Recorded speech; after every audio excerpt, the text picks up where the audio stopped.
It is my pleasure to welcome to our series of theater dialogues Professor Erika Fisher-Lichte from Germany. She is one of the leading contemporary figures in the area of theater and performance research. For many years, she was director of the Theater and Performance Studies Department at Free University Berlin and is currently the director of the International Center Interweaving Performance Cultures, also at Free University. Between 1995 and 1999, she served as president of the International Federation for Theater Research. She has held visiting professorships in China, India, Japan, Russia, Norway, and the USA. Professor Fisher-Lichte has published more than 30 books and 300 essays in scientific periodicals, handbooks, etc. Among them are her influential publications, The Semiotics of Theater, The Transformative Power of Performance, a New Aesthetic, Introduction to Theater and Performance Studies, and many others. Professor Fisher-Lichte has significantly contributed to the development of a theory of performance and to the exploration of the concept of performativity in the context not only of theater, but also in relation to more general cultural processes. This will be the focus of our talk today as well. We are joined by Associated Professor Asen Terziev, head of the Theater Studies Department at the National Academy of Theater and Film Arts in Sofia. Professor Fisher-Lichte, thank you very much for accepting our invitation to this talk. I would like to start it with one more general question. In one of your theoretical books, you write that generally theater performance functions simultaneously on two levels, referential and performative. The referential level is related to the principle of storytelling, representation of characters, situations, etc., whereas the performative level is related to the very act of performing, of carrying out actions, and to their immediate impact on the spectators. Theater history can be described as a constant restructuring and rethinking of the relationship of these two basic functions within the theater performance. The proliferation of the genre of performance since the 1960s and 1970s has put forward a shift towards domination of the performative level. But you claim that we can locate a performative turn in European culture earlier, at the beginning of the 20th century. How do you define it, and what was its impact on theater history and theater practices, according to you? Okay, thank you, Angelina. First for inviting me to this event, then for what you are talking about me, and now for this quite interesting and fascinating questions. Why I call it a performative turn around, let's say, 1900. There we can, I should say that the performative has always been there. We can't think of social life or theater without the performative, but it was coined at that much later, even much later than around the 19th century. But it's essential if we talk about theater, I think. And at the turn from the 19th to the 20th century, we have, let's say, the discovery of the performative without even giving it this name. And I would like to mention two fields where this discovery took place. The one was theology and ritual studies, in particular ritual studies, and the other field was the invention of a new academic discipline, namely theater studies, to put it that way. Let's start with the first. Arnold von Gennep, in his influential book, Rites of Passage, writes quite extensively on this process of rituals, let's say, with a different, I'm not going into rituals now in detail with the different phases, but let's say when a boy goes through a ritual in order to become a man, at the end he really is regarded as a man. He has become a man. So the important thing about this is the transformative power that lies in a ritual. This is what later on that was called the performative. But this is exactly, you go from one point to the next, you change, something happens in between. The second point, it's quite interesting to see that it, or approximately at the same time, was discovered a new discipline, theater studies. It was Max Herrmann in Berlin who coined this term Theaterwissenschaft, which had not existed so far. And he defined the performance, Aufführung, what it is in German, which is not quite the same as performance. He defined it as a play by all, for all. All are players, those on stage and those in the auditorium. Whatever the actors do has an effect on the spectators, and whatever the spectators do has an effect on other spectators as well as on the actors. And the performance unfolds as this process of influencing each other or leaving one's imprint on what the others do. The third field where we can recognize this, that is in fact then theater praxis at around that time. You can see there that first theater theoreticians like Artaud, they looked to Balinese theater. Others, there is a lot written about the guest tours of Mai Langfang from China and about the different Japanese troops that came to Europe and performed there. And always is the focus on what these foreign actors did, not what they said or what it should mean, but what they did and what kind of an impression that made on the spectators. And if we look at quite other practices that were then developed within Europe, for instance, Meyerhold and his biomechanics that he developed at the time, that was in fact getting away, miles away, I would say, a word away from discussing and interpreting a text, but doing some kinds of new movements according to a particular rhythm in synchronicity with each other. So it was not a text and the meanings of the text, but what the actors did that achieved something new. For instance, in social life, as also on the theater, kind of community was created out of that. This, let's say, this same rhythm, the synchronicity between movements that created something new. For instance, this kind of community, we could say, between actors and spectators then also. So something new is coming up by means of doing something.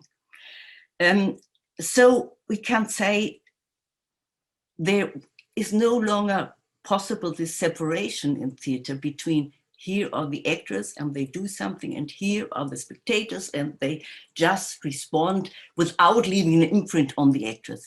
It goes always both ways. This is whatever performers do leaves an imprint on the spectators, and whatever the spectators do leaves an imprint on other spectators as well as on the actors. So we can say that at the beginning of the 20th century, you mentioned my differentiation between the semiotic and the performative. I would say when you read critics' reviews up to that point, it's mostly about the semiotic. How was the drama presented?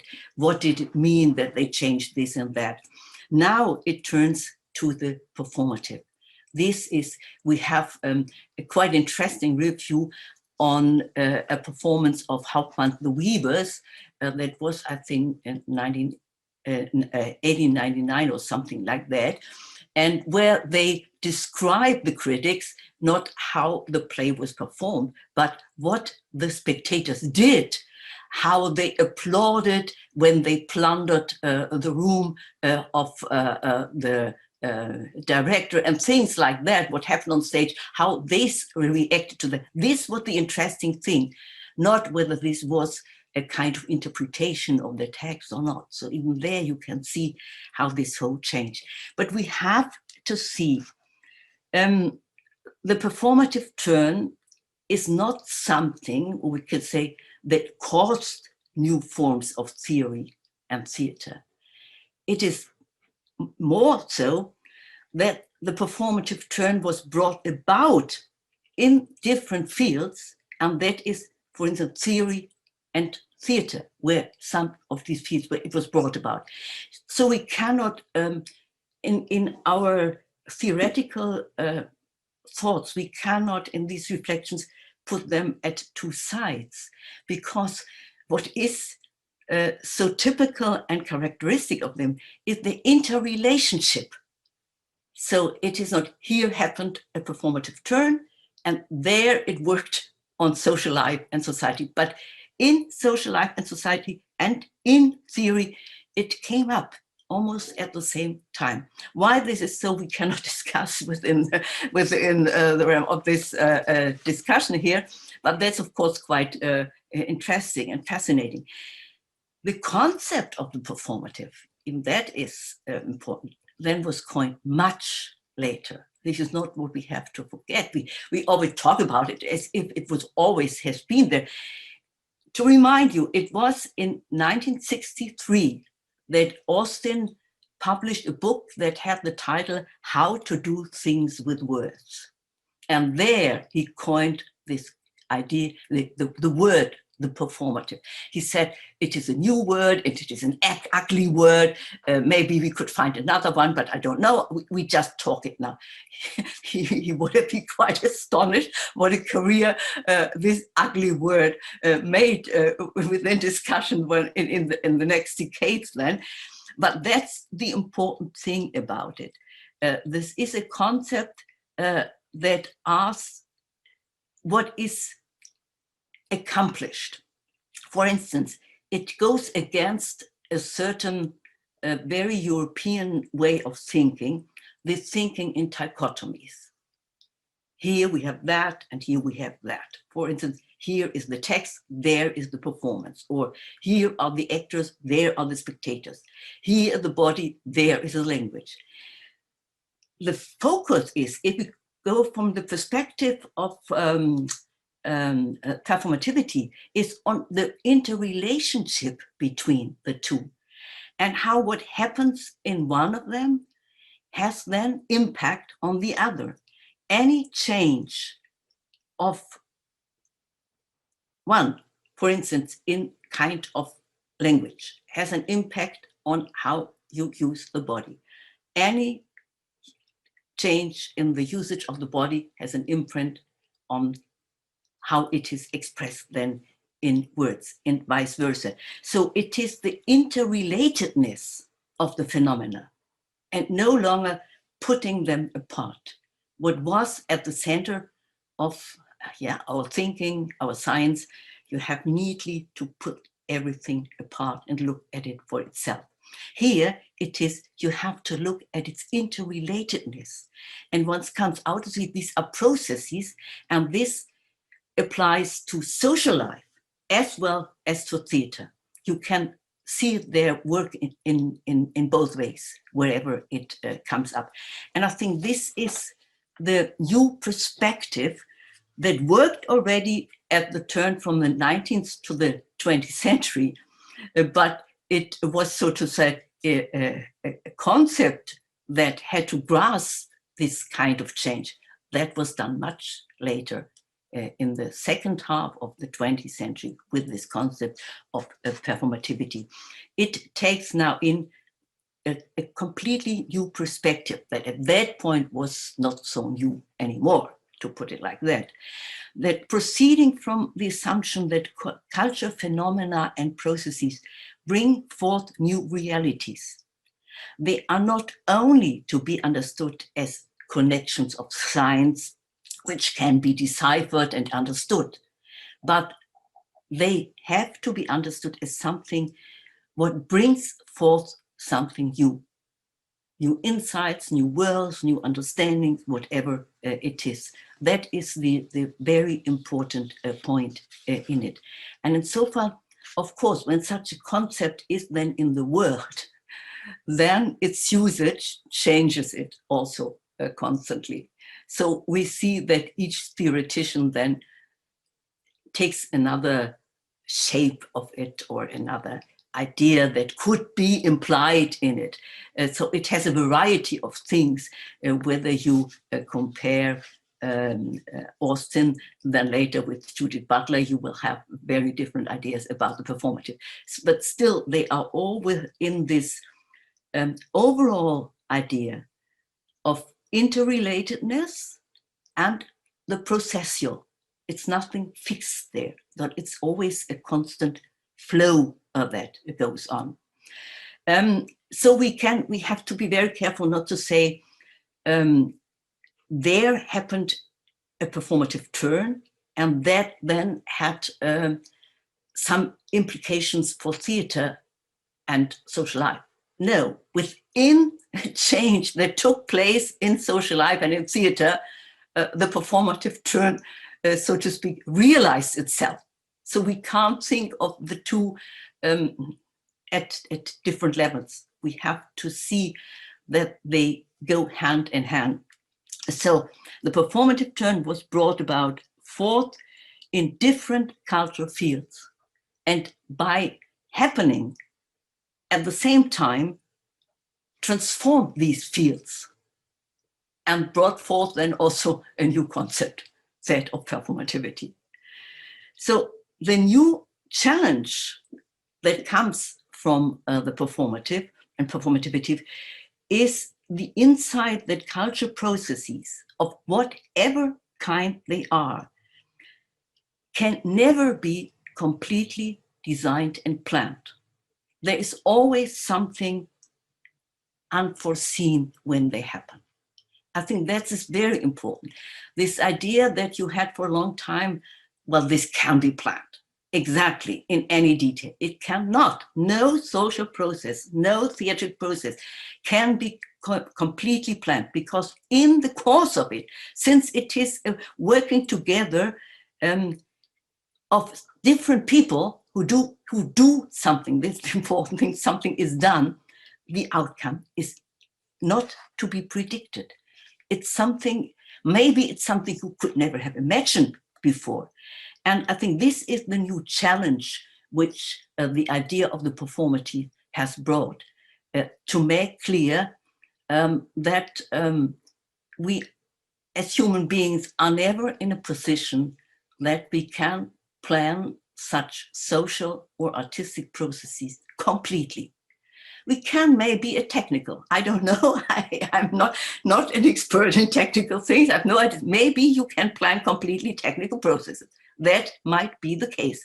But social processes and artistic processes that where some different people are involved, you can never, ever plan them completely. So you must be open for the unforeseen to happen in them and respond to this unforeseen and deal with it and do something with it. Scholarship tended for a long time to just overlook and ignore this because there was this ideal of complete planning. You can do that, you know, you have this. An artist knows what he wants to do. But in theater, there are different artists in a performance. And moreover, there are also spectators, and you cannot plan how they will respond. They will surprise you quite often with how they respond. And you have always take that into consideration. Since time immemorial, so to speak, it was always the case that spectators responded to what the actors did. Today we can proceed from the interrelationship. We know that quite well. There was, of course, a time when people tried, knowing this very well, but when they tried to stop it. For instance, Goethe. Goethe was a theater director who had the idea of that he would completely plan what was going on, not only on stage, but how the spectators had to behave. But the spectators, of course, did not do that, what he had expected. So he had put a policeman at one door, and whenever a spectator did not behave the way Mr. Goethe had hoped he would, or had ordered they would, the policeman was ordered to go to this person and chase him out. Or his famous words, when people laughed, the audience laughed in a moment where for him it was inappropriate, then he thundered down into the spectators, "Man lache nicht, one has not to laugh here." So it was, he wanted to prescribe the spectators how to respond. But of course it was not possible, and they did whatever they did. So I think theater is the ideal place in order to do research into the working of the performative, because here it goes all these ways. Among the actors, among actors and spectators, among the spectators, always is there the unforeseen that takes place, and you have to deal with that in one way or the other. So when we look, and other part of your question was, in fact, but in the 70s we had, in fact, yes, there we had, and it's interesting for me to see that in the 60s, something like this concept was coined for an insight that existed already for almost 100 years. But then we had the theory and the concept for it, and that approximately then, more or less at the same time, quite new forms again, as it was around the turn of the century, when we have the avant-garde movements, who also at this time, when it was in other fields, as the ritual studies, for instance, when they worked more with the body than with the text, when they found out what possibilities theater opens when you get away from the text. And so it was, of course, with what we call performance art, or whatever the name might be.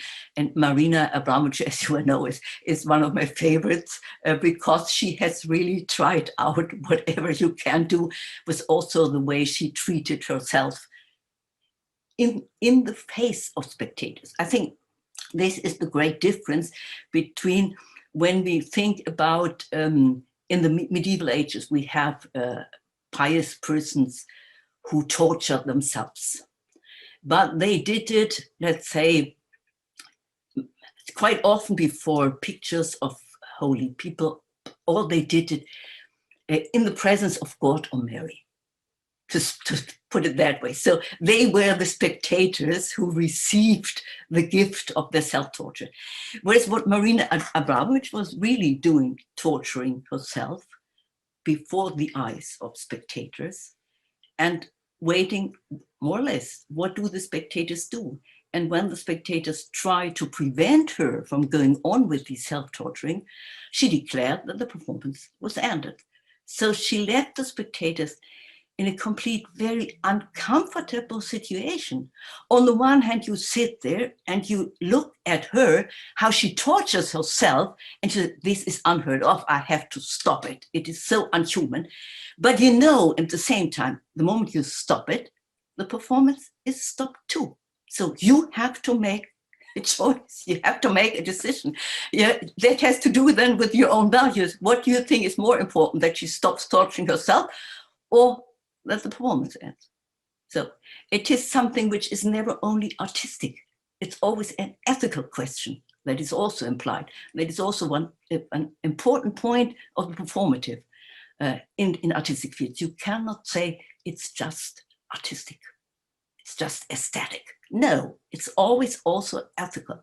This, again, as you can see, always these clear distinctions, they fall apart if you bring in the performative, before the one goes with the other, and you cannot clearly make a line that demarcates, here is the ethical and there is the aesthetical, but they don't go together. They always go together.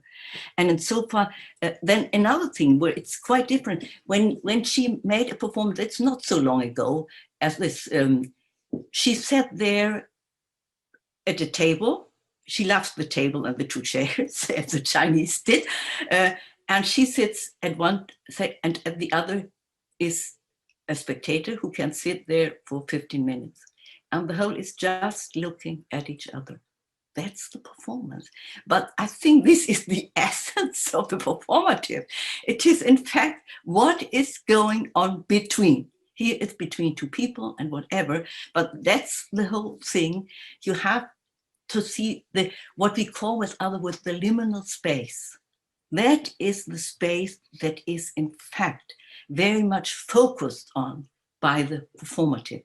And that is one of the great merits of the performative, that our view is really now directed towards this unforeseeable that comes there, the unpredictable, and whatever it is.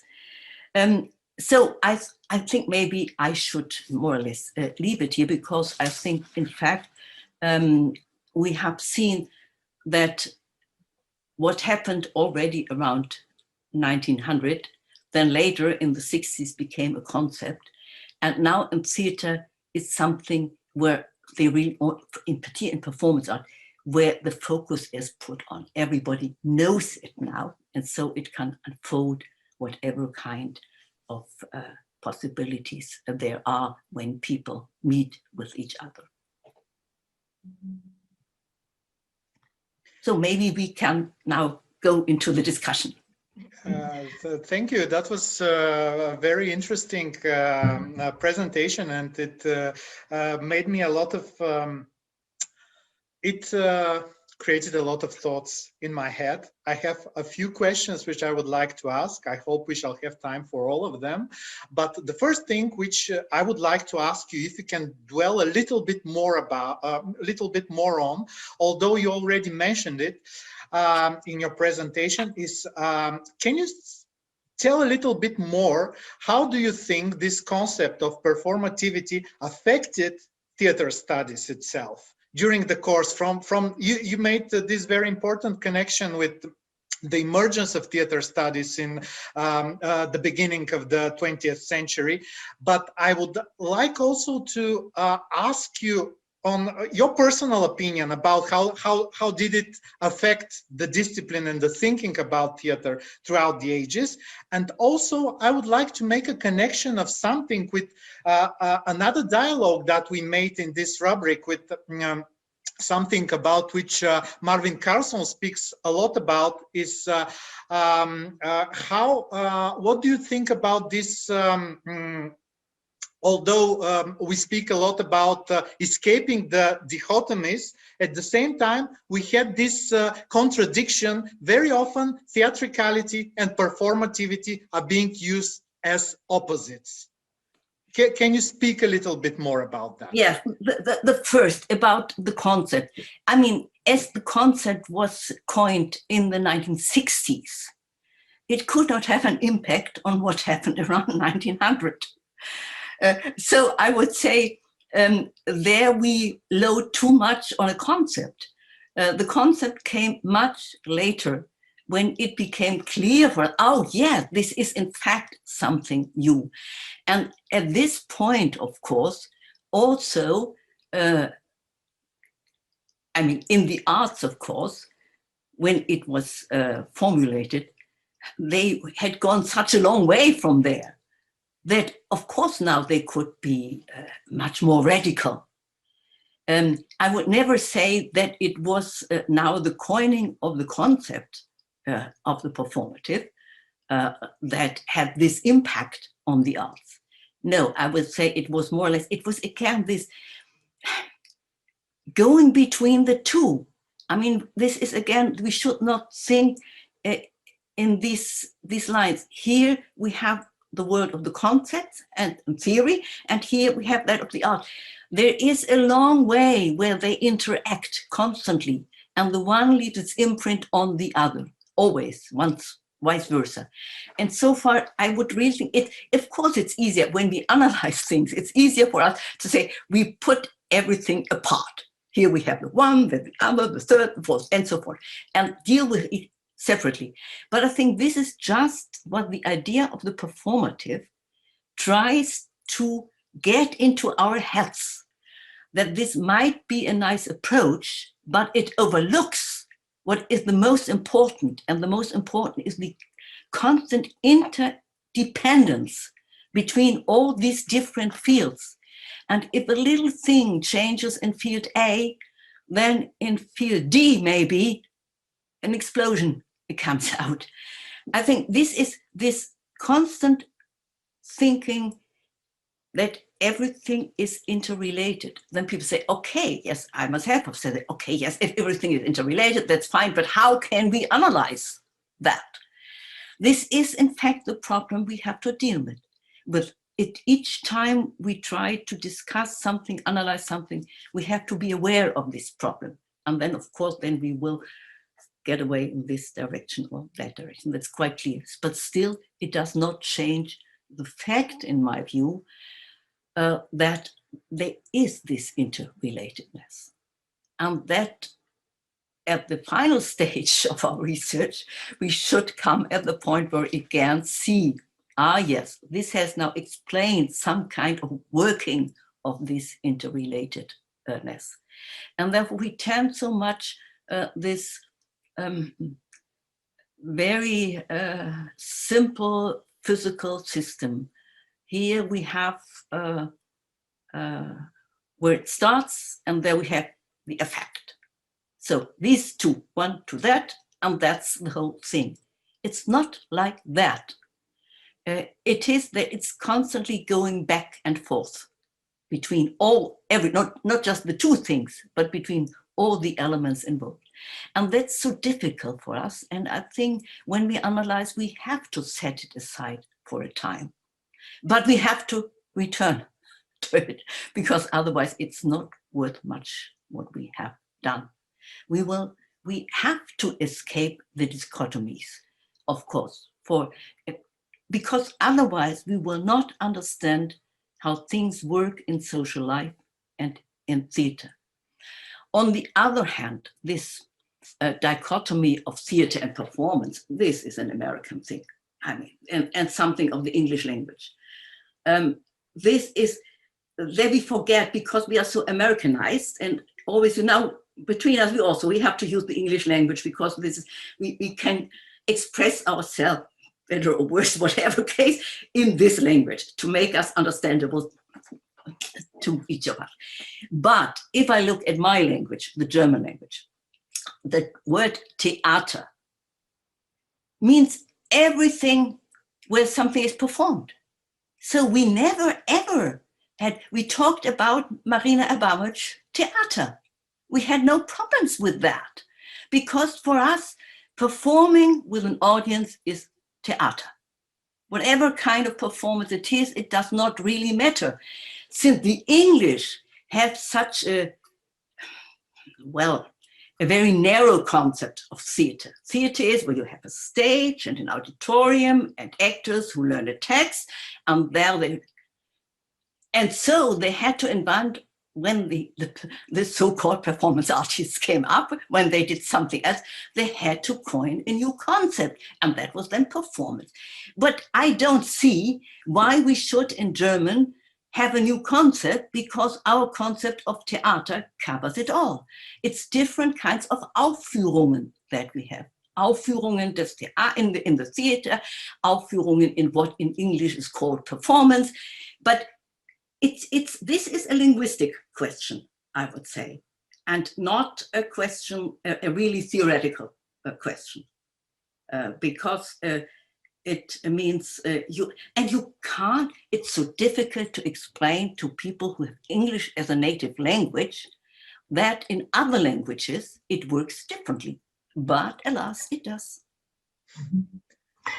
Well, this is very interesting, and speaking really about the different meaning which one notion can have in different languages. Can you tell us a little bit more about this research center, Interweaving Performance Cultures? I know that it was founded at the Free University Berlin in 2008, and actually its aim is really to explore performance cultures in the context of globalization. Can you say a little bit more what this means and what kind of researches do you do in the frame of this center? Well, you know, our Federal Ministry of Culture and Science, you know, has not, the federal one, has not much to say, because culture and science is part for the different countries. Berlin is a country of its own, Hamburg, Schleswig-Holstein. So they manage their universities.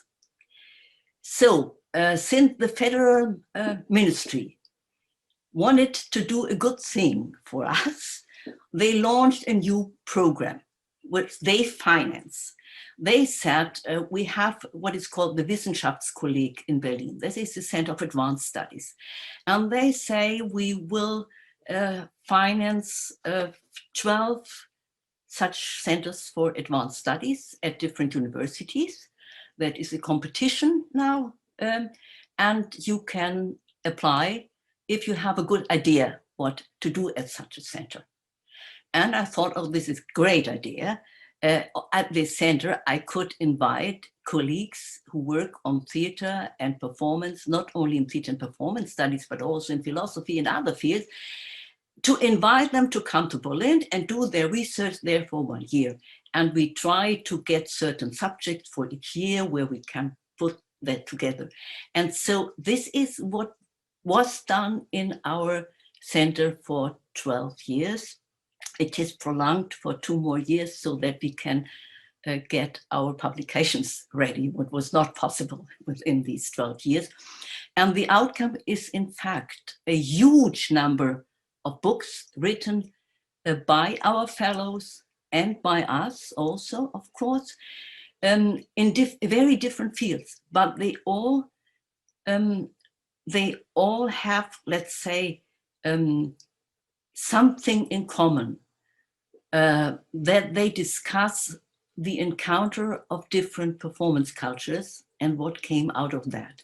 You know, I wanted to avoid this term intercultural theater because I thought it at that time it is a loaded one, and I wanted also to have the historical dimension included.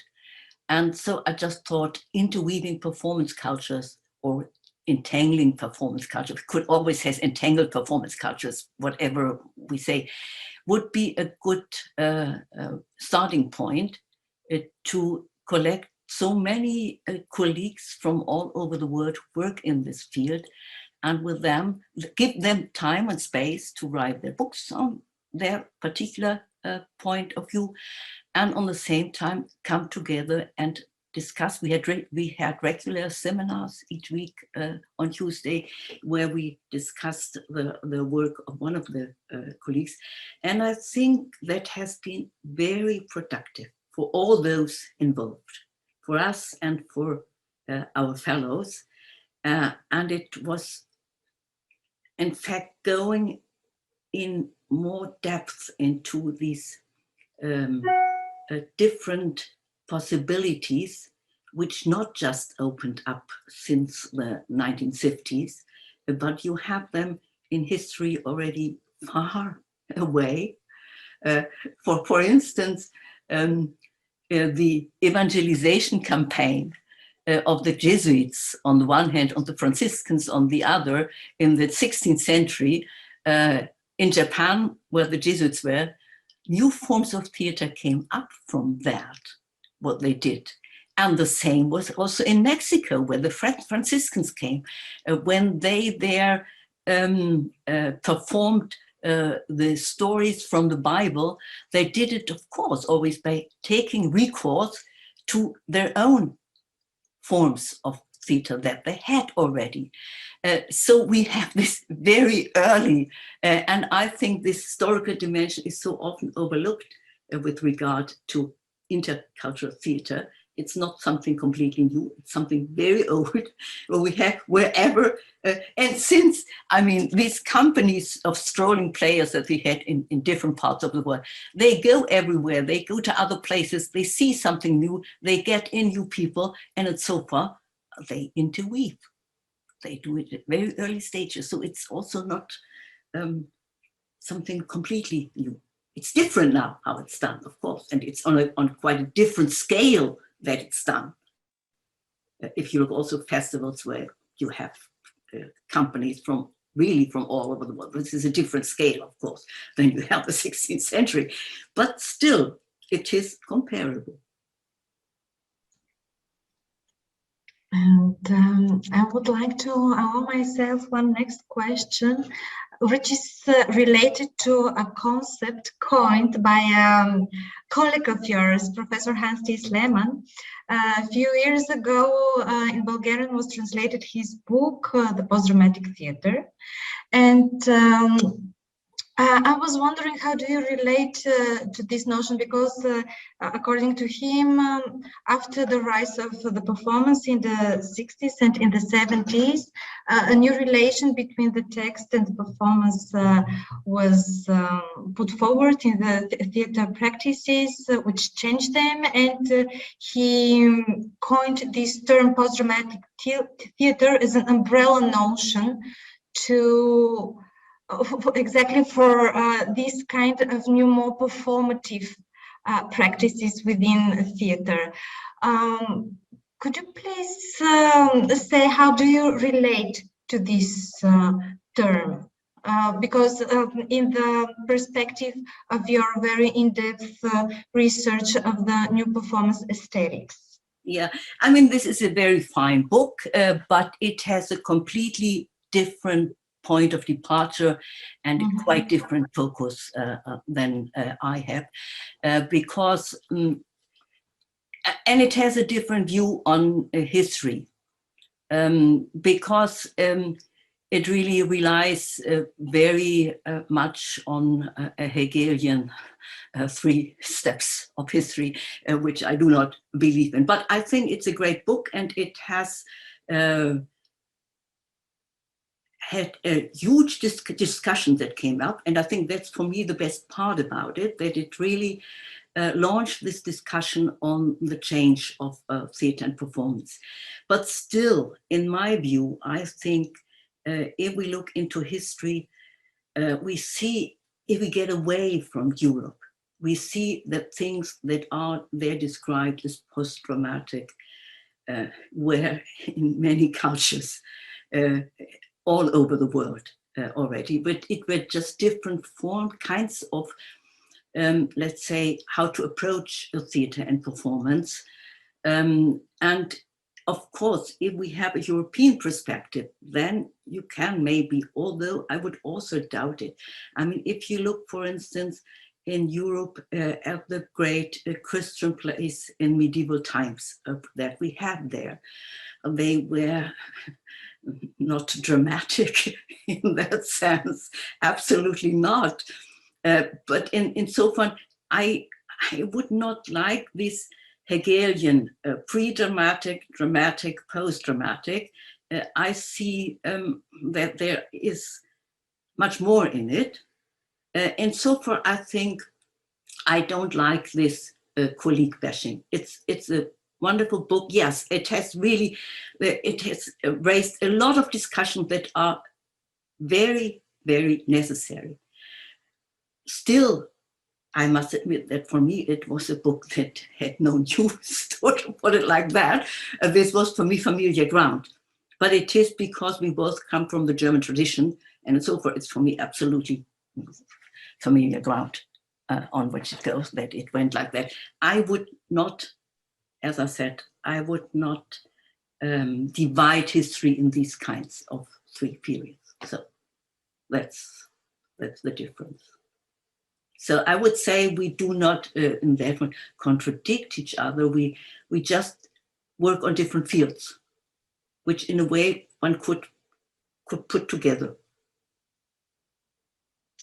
I have one more really general question for which we give to most of our guests, because this is the strange situation that we find ourselves in. But I want to ask you also, what do you think are the challenges or the changes, or how do you personally experience the pandemic situation and the moving of all the theater and live arts in the virtual world? Well, to be honest, for me, this is a big challenge because I have not so much to do with the digital world, to put it like that. For me, this is also, I mean, I see your faces, but it's sort of, I must really, when I talk, I have to look to the people, really, to the real people there, and not these little things now where you are in. For me, this is still a very bad situation. And so far, I'm really afraid that people who got used so much to the digital, that they, and just a generation who grew up already with the digital, maybe, but maybe it's just the other way around. Maybe they just see the very special, the very particular, in that you are there face to face. Maybe, I don't know. First one feels it like a threat. I mean, I feel it like a threat that everything will go on only digital now. And there are no presences anywhere. There is no space anywhere where people meet, look at each other, respond to each other. But maybe this, that people sit almost 24 hours before such a thing, maybe that has just the opposite effect, that there comes a yearning for bodily presences, for being together. And to be honest, what I see here in some parks already, people have a yearning for the bodily presence. They go out, they assemble, they take their beer bottles with them and drink them there where are others with their beer bottles. And so far, I cannot believe that theater and performance will be completely taken in by the digital. It seems that it is a certain kind of danger there. But people will notice the difference. And they have noticed it right now with personal presence, being together or only being on this here or being there on the meadow together with other people. So I think the yearning for lively bodily presence will not stop. No, it will not vanish. It will not go away. I can't imagine that. That would be in my view, it would be a horrible world and a horrifying world without human presences. No, no. This is not the real, what we are doing here. It's better than nothing for the time being. And I think what it also shows that there are quite many meetings, rather this kind of meetings where you just discuss this or that, which you better can do that way instead of traveling around the world in order to meet in person. I think that maybe will remain, and it would be good because it is a waste of public money that we travel everywhere just to sit there together for 2 or 3 hours and discuss point 1, 2, 3, and that's it. That we can do exactly this way. But performances is something very different. That is something where we really have the life form. It can't be without it, because then it is no performance anymore. It's no kind of Aufführung. It's something else, but not that. And I strongly would dislike a world where we do not have performances anymore. It's not worth it. Absolutely not. No. Yeah, I think that we cannot agree more on this. And perhaps my last question would be, I see on your desk open pages and books. Can you share what are you working on now? What can we expect? Oh, I shared already what I'm working right now when I discussed this 17th century. You know, I'm preparing the introduction to the publication. It will be almost the last of our center on histories of interweaving. And so I thought, well, we have to look how it has been in former times. And so I took as a point of departure the 16th century, and I'm just in the middle of that. It had not started writing on it, but I'm just in the middle of that. But since we're talking about these projects, there is another project still running where I also work on. And this is something quite unique. And I'm happy to have the opportunity to present it to you right now at the end of our so-called meeting, however it is. And you know, this is a handbook of performance-related concepts in non-European languages. We have chosen Arabic, Yoruba,